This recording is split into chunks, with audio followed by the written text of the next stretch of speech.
조선시대에 여자에게 주어진 운명은 정해져 있었습니다.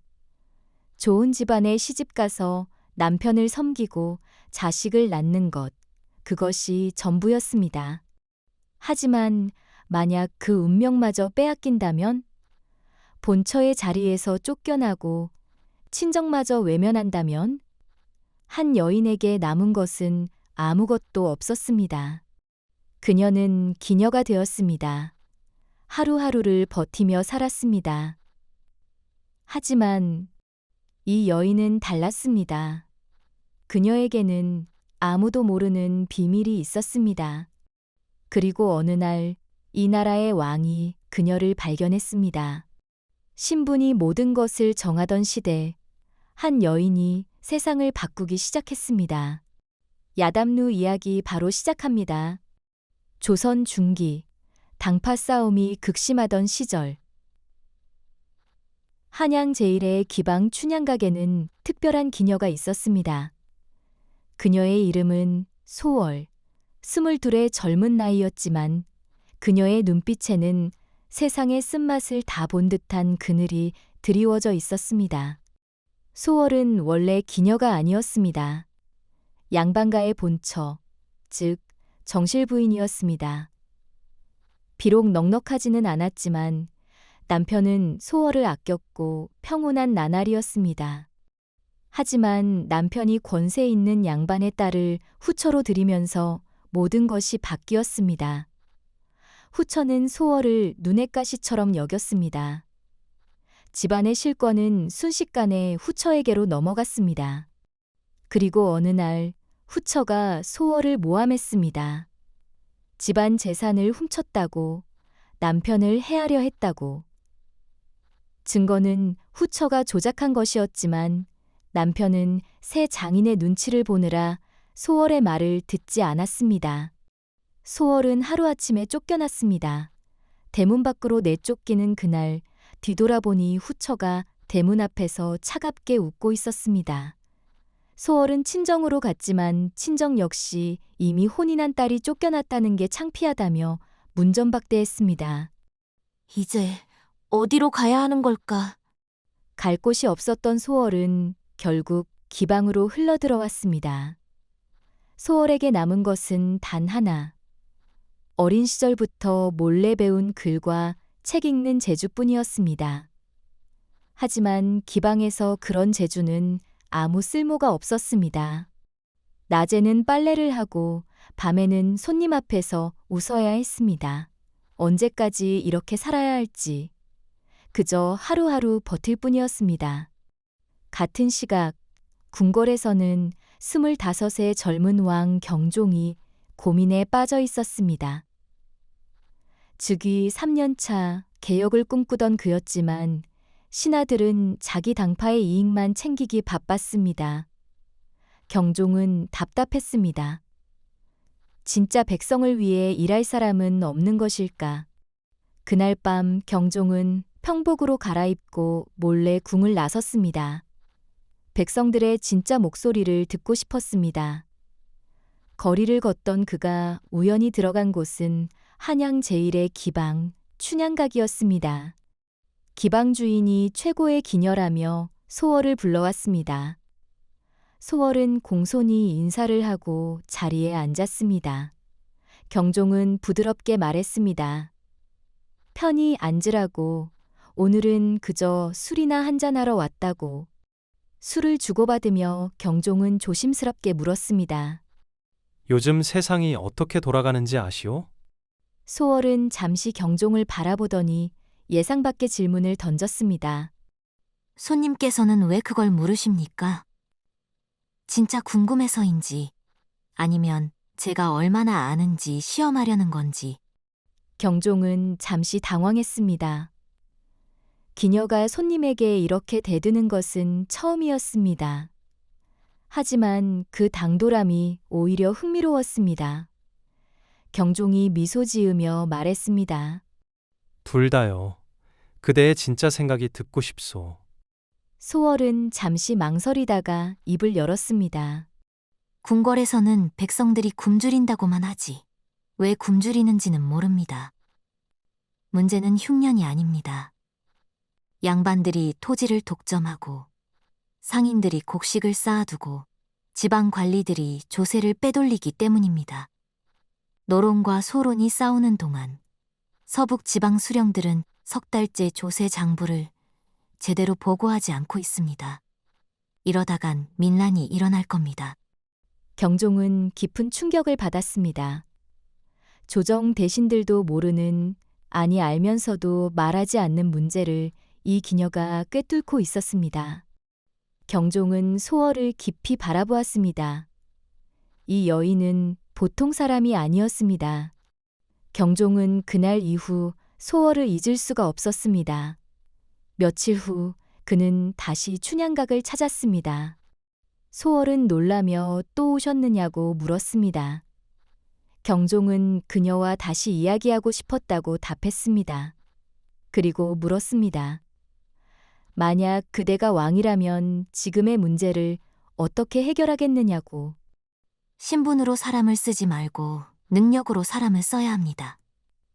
양반이든 평민이든 일을 잘하는 사람을 등용해야 나라가 바로 섭니다. 경종은 고개를 끄덕였습니다. 바로 그거라고.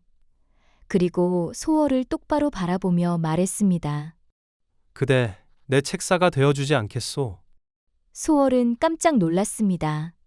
손님이 농담이 심하다고 했습니다. 천안기녀가 무슨 책사냐고. 경종은 아무 말 없이 소월을 바라보기만 했습니다. 그때 내관 김상선이 들어왔습니다. 폐하, 시간이 되었사옵니다. 궁으로 돌아가셔야 합니다. 소월은 그제야 깨달았습니다. 눈앞에 이 남자가 왕이었습니다. 황급히 무릎을 꿇는 소월에게 경종이 말했습니다. 일어나시오. 내 제안은 진심이오. 단 3가지 시험을 통과해야 하오. 그대의 진짜 실력을 보고 싶소. 소월은 떨리는 마음을 가라앉히고 결연한 표정으로 고개를 들었습니다. 할 수 있습니다. 좋소. 내일부터 첫 번째 시험을 시작하겠소. 왕의 제안을 받아들인 다음 날 새벽, 소월 앞에 궁궐의 가마가 찾아왔습니다.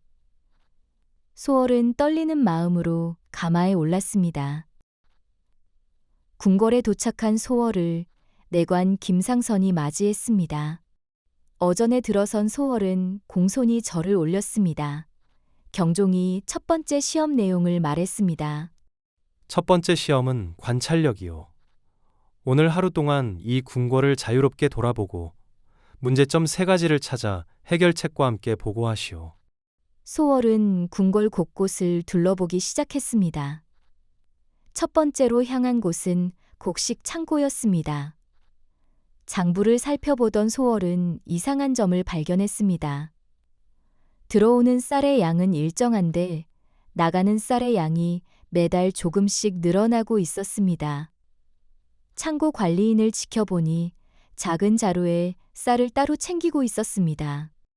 두 번째로 향한 곳은 궁궐 담장이었습니다. 경비병이 교대하는 시간, 소월은 이상한 광경을 목격했습니다.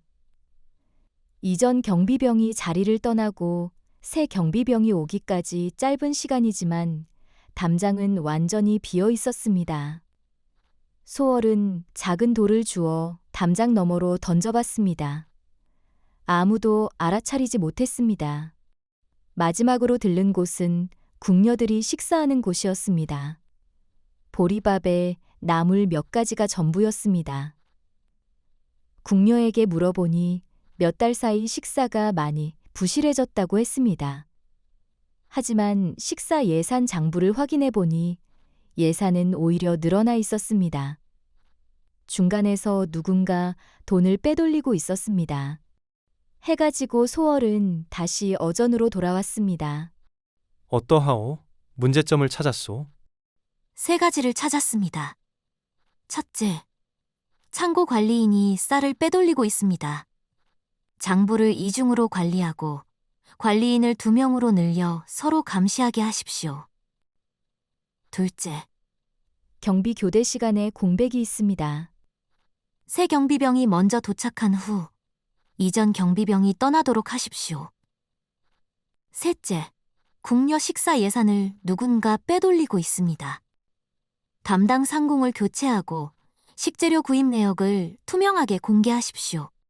경종은 놀라움을 감추지 못했습니다. 과인의 신하들도 수년간 못 찾은 것을 그대는 하루 만에 찾았소.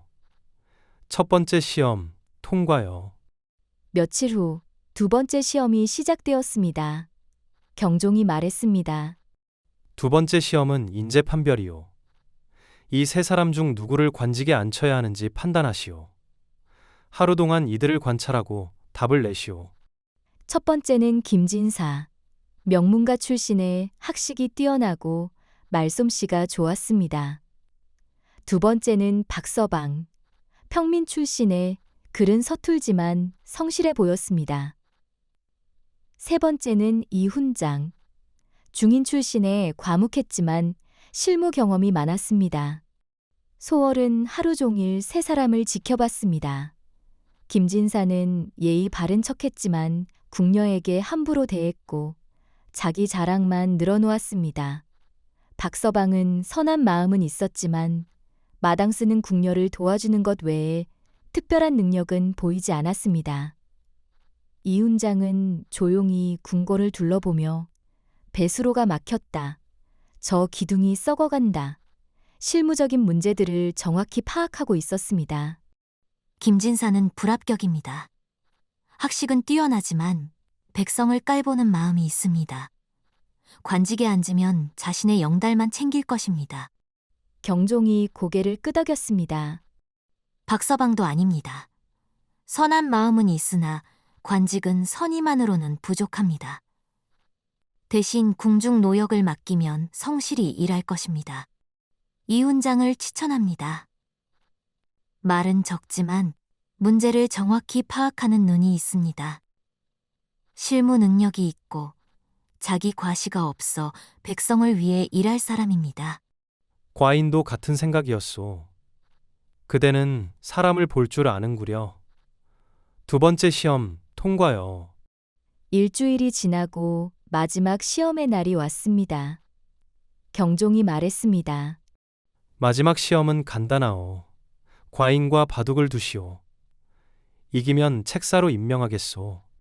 소월은 긴장했습니다. 바둑을 둘 줄은 알았지만 왕만큼은 아니었습니다. 고민이 깊어졌습니다. 일부러 져야 하는 걸까?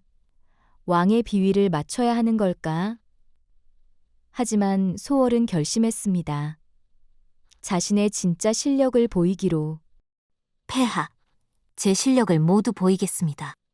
소월은 최선을 다해 바둑을 뒀습니다. 머리를 쥐어짜며 한순 한 수 신중하게 놓았습니다. 하지만 경종의 실력이 한 수 위였습니다. 결국 소월이 졌습니다. 죄송합니다, 폐하. 제가 부족했습니다. 경종이 미소를 지으며 말했습니다. 아니요. 그대는 합격이요. 하지만 졌는데요? 과인은 그대가 이기길 바란 게 아니요. 그대가 일부러 져주지 않고 최선을 다하는지를 보고 싶었소. 책사는 왕에게 아첨하는 자가 아니라 진심으로 최선을 다하는 자여야 하오. 세 번째 시험 통과요. 며칠 후 경종은 조정 대신들을 모두 불러 모았습니다. 신하들은 왕이 무슨 중요한 발표를 할 것인지 궁금해했습니다. 오늘 이 자리에서 중요한 발표를 하겠소. 과인은 새로운 책사를 임명하기로 했소. 신하들이 웅성거렸습니다. 책사라니 누구를 임명한다는 것일까? 경종이 말을 이었습니다. 소월을 내 책사로 임명하노라. 소월이 조용히 어전으로 들어왔습니다. 신하들은 경악했습니다. 여자를, 그것도 기녀 출신을 책사로 삼는다니 영의정 윤대감이 나섰습니다. 폐하, 어찌 천한 기녀를 책사로 삼으신다는 말씀이십니까? 조정의 기강이 무너질 것입니다. 하지만 경종은 단호했습니다. 과인은 신분으로 사람을 쓰지 않소. 능력으로 사람을 쓸 것이요. 소월은 과인이 내린 세 가지 시험을 모두 통과했소. 그대들이 수년간 못 찾은 문제를 하루 만에 찾았고 사람을 보는 눈이 있으며 무엇보다 진심으로 최선을 다하는 사람이요. 신하들은 더 이상 반박할 수 없었습니다. 왕의 의지가 확고했기 때문입니다. 앞으로 소월은 과인의 곁에서 나라를 위해 일할 것이요. 누구든 그녀를 무시하거나 함부로 대하는 자는 과인이 용서하지 않겠소. 그렇게 소월은 정식으로 왕의 책사가 되었습니다. 한때 버림받아 기녀로 살던 여인이 이제는 왕의 곁에서 나라를 위해 일하게 된 것입니다. 소월은 왕의 기대를 저버리지 않았습니다. 그녀가 제안한 정책들은 하나 둘씩 실행되었고 백성들의 삶은 조금씩 나아지기 시작했습니다. 창고의 부정은 사라졌고 궁궐은 더 안전해졌으며 궁녀들은 제대로 된 식사를 하게 되었습니다. 소월이 추천했던 이훈장은 한성부 서리가 되어 성실히 일했고 훗날 소월의 가장 든든한 조력자가 되었습니다. 그리고 소월을 모함했던 후처와 남편은 어떻게 되었을까요? 소월이 왕의 책사가 되었다는 소문이 퍼지자 남편은 뒤늦게 후회했습니다. 하지만 이미 늦었습니다. 후처의 거짓 모함이 밝혀져 남편은 벼슬을 잃었고 집안은 몰락했습니다. 남편은 궁궐 앞까지 찾아왔지만 소월을 만날 수 없었습니다. 소월은 그들을 멀리서 한번 보고는 조용히 고개를 돌렸습니다. 이제 그들은 그녀의 삶과 아무 상관없는 사람들이었습니다. 어느 날 저녁, 경종과 소월은 함께 궁궐 누각에 올라 한양을 내려다보았습니다. 그대를 만난 것은 과인의 행운이었소. 이제 함께 이 나라를 위해 일합시다. 명을 받들겠습니다, 폐하. 하지만 제가 정말 잘할 수 있을까요? 그대는 이미 증명했소. 신분이 아니라 능력으로, 그리고 진심으로. 소월은 한양의 불빛을 바라보며 생각했습니다. 버림받았던 그날 자신은 끝이라고 생각했습니다. 하지만 그것은 끝이 아니라 새로운 시작이었습니다. 저는 더 이상 버림받은 여인이 아닙니다. 이제는 이 나라를 위해, 백성들을 위해 일하는 사람입니다. 그리고 이것이 제가 찾던 제 자리입니다. 한때 버림받았던 기녀 소월. 그녀는 왕의 책사가 되어 자신의 가치를 증명했습니다. 신분이 아닌 능력으로, 겉모습이 아닌 진심으로. 그리고 그녀의 이야기는 이제 막 시작되었습니다. 인생에서 가장 큰 좌절이 때로는 가장 큰 기회가 되기도 합니다. 소월에게 쫓겨난 그날은 끝이 아니라 시작이었습니다. 우리 인생도 마찬가지입니다. 지금 힘들다고 해서 그것이 끝은 아닙니다. 어쩌면 그것은 새로운 시작의 신호일지도 모릅니다. 이 이야기가 마음에 남았다면 다음에도 함께할 수 있도록 구독과 좋아요 부탁드립니다. 감사합니다.